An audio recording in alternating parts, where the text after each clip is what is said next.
Assalamualaikum warahmatullahi wabarakatuh. Perkenalkan, nama saya Nurul Hikmah dengan NIM 200285020117 dari kelas PKK 03. Adapun judul kasus yang akan saya bawakan yaitu kecanduan game online pada remaja yang menghambat dan mengganggu kemajuan belajar siswa, yaitu mata kuliah perkembangan peserta didik yang diampu oleh Dr. Haja Syamsida MPD. Adapun indikator pembahasan dari kasus ini yaitu latar belakang kasus, teori yang mendukung kasus tersebut, estimasi solusi dari kasus tersebut, dan kesimpulan. Adapun latar belakang dari kasus ini yaitu fase remaja merupakan fase transisi dari tahap perkembangan anak menuju masa dewasa.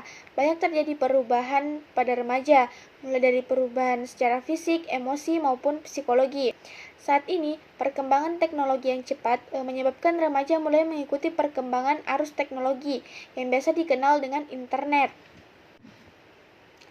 Game online sebagai contoh bentuk permainan yang menggunakan jaringan internet dan dapat diakses oleh semua orang dengan bantuan alat seperti komputer, laptop, smartphone, maupun tablet. Dari aktivitas bermain game online yang berlebihan diantaranya kurang peduli terhadap kegiatan sosial, kehilangan kontrol atas waktu, menurunnya prestasi akademik, relasi sosial, finansial, kesehatan, dan fungsi kehidupan lainnya yang penting.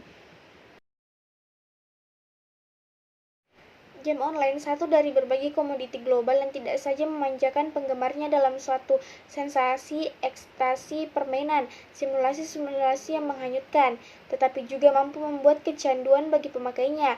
Sebuah komoditi yang mampu menciptakan ritual-ritual semu pada perilaku keseharian penggemarnya. Sebagai contoh, karena kecanduan bermain game online, yaitu seorang remaja di Taiwan merenggang nyawa setelah bermain game online 40 jam tanpa henti.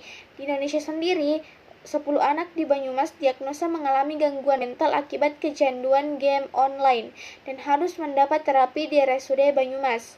Dan siswa SD bolos sekolah 4 bulan karena kecanduan game online. Adapun beberapa teori yang mendukung kasus tersebut. Karena kecanduan game online dapat membuat performa akademiknya menurun.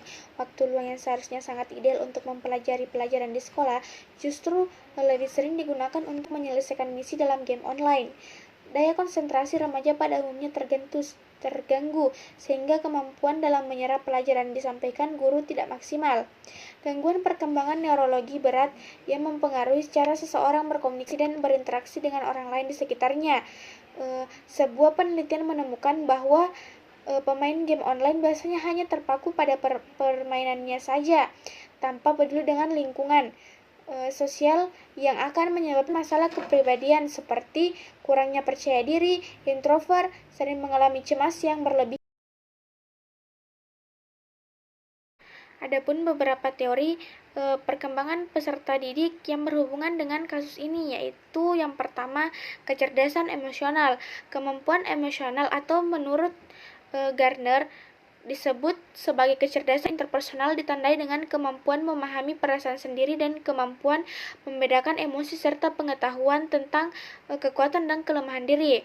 Hubungan game online terhadap kecerdasan emosional, yaitu kecerdasan emosional merupakan kemampuan seseorang mengenali emosi diri atau self-emotion appraisal, mengelola emosi atau use of emotion, mengenali emosi orang lain atau others emotion appraisal, dan membina hubungan dengan orang lain atau regulation of emotion. Kecerdasan emosional bagi remaja memiliki beberapa keuntungan. Yang pertama, menjadi alat untuk membantu pengendalian diri sehingga remaja tidak terjerumus ke dalam tindakan-tindakan yang dapat merugikan diri sendiri maupun orang lain. Kedua, kecerdasan emosional bisa diimplementasikan sebagai cara yang sangat baik untuk memasarkan atau membesarkan ide, gagasan, konsep, atau bahkan produk. Ketiga, kecerdasan emosional adalah model penting untuk pengembangan bakat yang dimiliki, utamanya bakat kepemimpinan dalam bidang apapun. Kecanduan bermain game online didefinisikan sebagai sikap berlebihan dalam penggunaan komputer dan video game, sehingga para pemainnya tidak bisa mengendalikan sikap yang berlebihan tersebut yang berdampak pada masalah sosial dan emosional. Kecanduan terhadap game online juga akan mempengaruhi hidup pemain.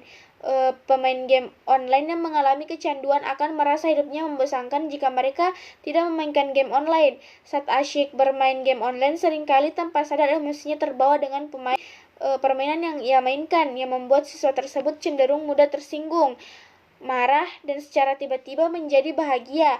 Hal ini yang membuat emosional siswa menjadi tidak terkontrol. Semakin tinggi intensitas bermain permainan online seorang remaja, maka tingkat kecerdasan emosionalnya akan semakin rendah. Sebaliknya, jika semakin rendah intensitas bermain permainan online seorang remaja, maka tingkat kecerdasan emosionalnya akan semakin tinggi. Artinya, remaja yang kecerdasan emosinya tinggi akan mampu mengendalikan emosinya saat bermain ataupun tidak bermain game online. Dan sebaliknya, remaja yang mempunyai kecerdasan emosi rendah tidak akan mampu mengendalikan emosinya walaupun tidak sedang bermain game online, karena remaja yang mempunyai kecerdasan emosi yang tinggi akan mampu mengendalikan emosinya untuk berpikir dan berperilaku. Adapun teori kedua yaitu perkembangan sosial. Harlock mengutarakan bahwa perkembangan sosial berarti perolehan kemampuan berperilaku yang sesuai dengan tuntunan sosial. Menurut Plato, secara potensial atau fitrah manusia dilahirkan sebagai makhluk sosial. Penyesuaian sosial merupakan salah satu faktor penting dalam perkembangan sosial individu, secara umum bagi anak, remaja, dewasa, dan usia lanjut. Penyesuaian sosial merupakan penyesuaian yang dilakukan individu terhadap lingkungan di luar individu seperti lingkungan rumah, sekolah, dan masyarakat. Harlock mengartikan penyesuaian sosial berarti keberhasilan seseorang untuk menyesuaikan diri terhadap orang lain pada umumnya dan terhadap kelompok pada khususnya. Mengacu pada konsep di atas, maka partisipasi sosial atau sosialisasi sangat diperlukan oleh remaja untuk dapat mengembangkan penyesuaian sosialnya. Namun, terdapat hal-hal yang menghambat remaja untuk dapat bersosialisasi dengan lingkungan, salah satu kecanduan game online. Hal ini sesuai dengan pendapat Santoso dan Purnomo yang mengatakan bahwa kegagalan penyesuaian sosial seseorang dikarenakan tidak dapat berkomunikasi secara efektif dengan orang lain. Ia juga mengemukakan bahwa masalah terhadap aktivitas bersosialisasi disebabkan oleh aktivitas bermain game online. Selain itu, Young juga berpendapat bahwa individu yang mengalami kecanduan internet, terutama game online mempunyai permasalahan dalam relasi sosialnya. Game online berdampak pada penyesuaian sosial yang buruk. Buruknya, penyesuaian sosial berdampak pada terganggunya fungsi psikologis dan sosial serta terganggunya hubungan orang dengan lingkungannya. Penyesuaian sosial menjadi buruk disebabkan individu gagal dalam mengatasi konflik yang dihadapinya atau tidak menemukan cara-cara yang tepat untuk mengatasi masalah atau tuntunan dari lingkungan, sehingga menimbulkan banyak gejolak emosi juga konflik frustasi.